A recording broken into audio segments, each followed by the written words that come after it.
Etemenanki, or the Tower of Babel. The temple of the foundation of heaven and earth was a ziggurat dedicated to the Mesopotamian god Marduk in the ancient city of Babylon. It now exists only in ruins, located about 90 kilometers or 56 miles south of Baghdad, Iraq. Many scholars have identified Etemenanki as the ziggurat for the biblical account of the Tower of Babel. Construction. It is unclear when Etemenanki was originally constructed. Andrew R. George says that it was constructed sometime between the 14th and the 9th century BCE. He argues as follows. The reference to a ziggurat at Babylon in the creation epic Enuma Elish, version 63, George 1992, 301 to 302 is more solid evidence, for a Middle Assyrian piece of this poem survives to prove the long-held theory that it existed already in the 2nd millennium BC. There is no reason to doubt that this ziggurat, described as Ziggurat Apsi Elite, the upper ziggurat of the Apsu, was Etemenanki. Babylon was destroyed in 689 BCE by Sennacherib, who claims to have destroyed the Etemenanki. It took 88 years to restore the city. Work was started by the Assyrian king Esarhaddon and continued under Nabopolassar, followed by his son Nebuchadnezzar II, who rebuilt the ziggurat. The city's central feature was the temple of Marduk, Esagila, with which the Etemenanki ziggurat was associated. Phenolos et al. Note that the Tower of Babel was not built in a single moment, but rather was the result of a complex history of successive constructions, destruction, and reconstruction. Its origin dates back to the reign of Hammurabi and continues to this day with its inevitable and definitive destruction, translated from the Italian. The tower, as discussed in ancient sources, refers to the monument as it appeared in the Neo-Babylonian period. Descriptions. A Neo-Babylonian royal inscription of Nebuchadnezzar II on a stele from Babylon, claimed to have been found in the 1917 excavation by Robert Coldewey, and of uncertain authenticity, reads, Etemenanki Ziggurat Babibli, Ziggurat of Babylon. I made it, the wonder of the people of the world. I raised its top to heaven, made doors for the gates, and I covered it with bitumen and bricks. The building is depicted in shallow relief, showing its high first stages with paired flights of steps, 5 further stepped stages, and the temple that surmounted the structure. A floor plan is also shown depicting the buttressed outer walls and the inner chambers surrounding the central cella. Foundation cylinders with inscriptions from Nabopolassar were found in the 1880s. 2 survive, one of which reads, At that time, my lord Marduk told me in regard to Etemenanki, the ziggurat of Babylon, which before my day was already very weak and badly buckled, to ground its bottom on the breast of the netherworld, to make its top vie with the heavens. I fashioned mattocks, spades, and brick molds from ivory, ebony, and musukanu wood, and set them in the hands of a vast workforce levied from my land. I had them shape mud bricks without number and mold baked bricks like countless raindrops. I had the river Aratu bear asphalt and bitumen like a mighty flood. Through the sagacity of Ea, through the intelligence of Marduk, through the wisdom of Nabu and Nisaba, by means of the vast mind that the God who created me let me possess, I deliberated with my great intellect. I commissioned the wisest experts, and the surveyor established the dimensions with the 12-cubit rule.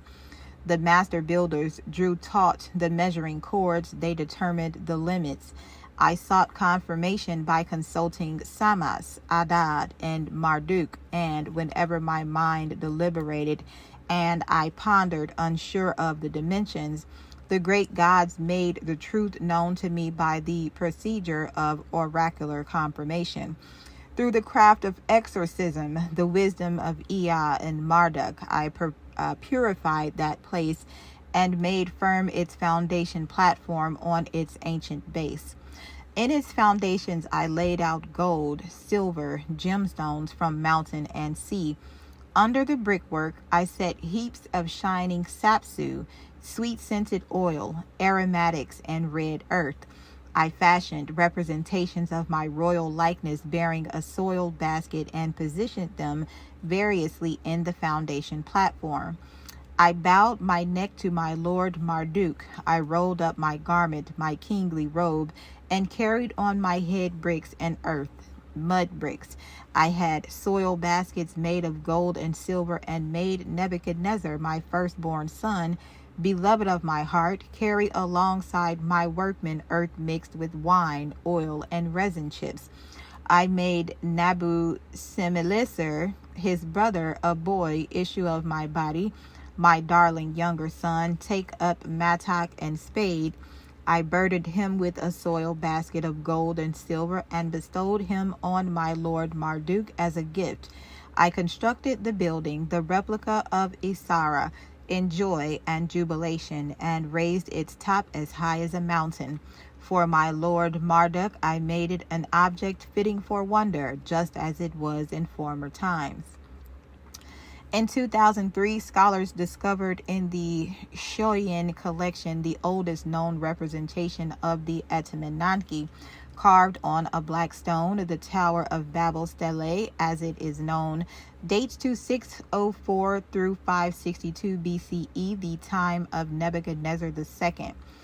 Etemenanki is described in a cuneiform tablet from Uruk from 229 BCE, a copy of an older text now in Louvre, Paris, and referred to as the Asagila tablet, translated in 1876 by Assyriologist George Smith. It gives the height of the tower as 7 stocks or 91 meters, with a square base of 91 meters on each side.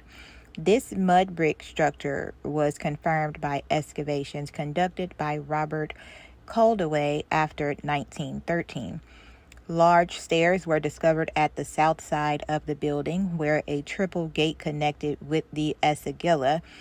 A larger gate to the east connected the Etemenanki with the Sacred Procession Road, now reconstructed in the Pergamon Museum in Berlin. Until the first translation of the Esagila tablet, details of Babylon's Ziggurat were known only from the ancient Greek historian Herodotus, who wrote in the mid-5th century BCE. The center of each division of the town was occupied by a fortress. In the one stood the palace of the kings, surrounded by a wall of great strength and size. In the other was the sacred precinct of Jupiter or Zeus or Belus, a square enclosure 2 furlongs or 402 meters each way, with gates of solid brass, which was also remaining in my time. In the middle of the precinct there was a tower of solid masonry, a furlong, 201 meters in length and breadth, upon which was raised a second tower, and on that a third, and so on up to 8. The ascent to the top is on the outside, by a path which winds round all the towers. When one is about halfway up, one finds a resting place and seats where persons can sit for some time on their way to the summit. On the topmost tower there is a spacious temple, and inside the temple stands a couch of unusual size, richly adorned with a golden table by its side. There is no statue of any kind set up in the place, nor is the chamber occupied of nights by any one but a single native woman who, as the Chaldeans or the Babylonians, the priest of this god affirm, is chosen for himself by the deity out of all the women of the land. So this tower of Jupiter Belus is believed to refer to the Akkadian god Baal, whose name has been Hellenized to Herodotus to Zeus Belus. It is likely that it corresponds to Etemenanki. Herodotus does not say that he visited Babylon or the Ziggurat. However, the account contains multiple inaccuracies and is most likely secondhand. The final demolition. In 331 BCE, Alexander the Great captured Babylon and ordered repairs to the Etemenanki. When Alexander returned to the ancient city in 323 BC, he noted that no progress had been made and ordered his army to demolish the entire building in order to prepare a final rebuilding. His death, however, prevented the reconstruction.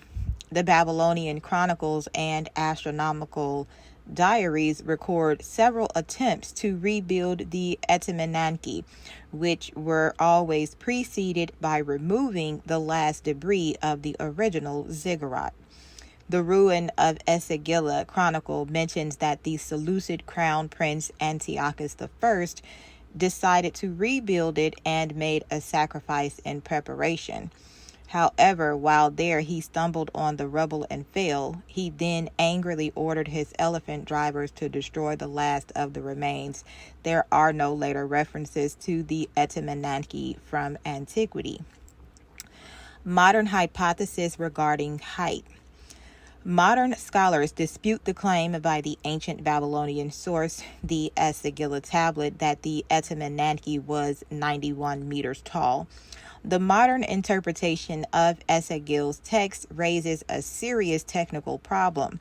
The excessive height of the first two terraces of the ziggurat and the total height of the building defy the laws of statics and compressive strength of a material such as raw earth brick, translated from the Italian. Even allowing variation in the design of a 6-level terraced structure at that height, the compression stress on the structure would be somewhere around 2 to 3 times as much as comparable structures of the same time period. Felinos et al. Proposed that, assuming the structure did indeed use a 6-level terrace design is depicted in the Tower of Babel stele, the ziggurat was probably closer to 54 meters tall. The temple at the top contributed another 12 meters in height for a total height of 66 meters. In popular culture, in the Portugal pack of the video game Civilization 6, Etemenanki was introduced as one of the wonders in the game. In the LucasArts PC video game Indiana Jones and the Infernal Machine, Etemenanki is a key location, eventually revealed to have been both the biblical Tower of Babel and a temple to the god Marduk.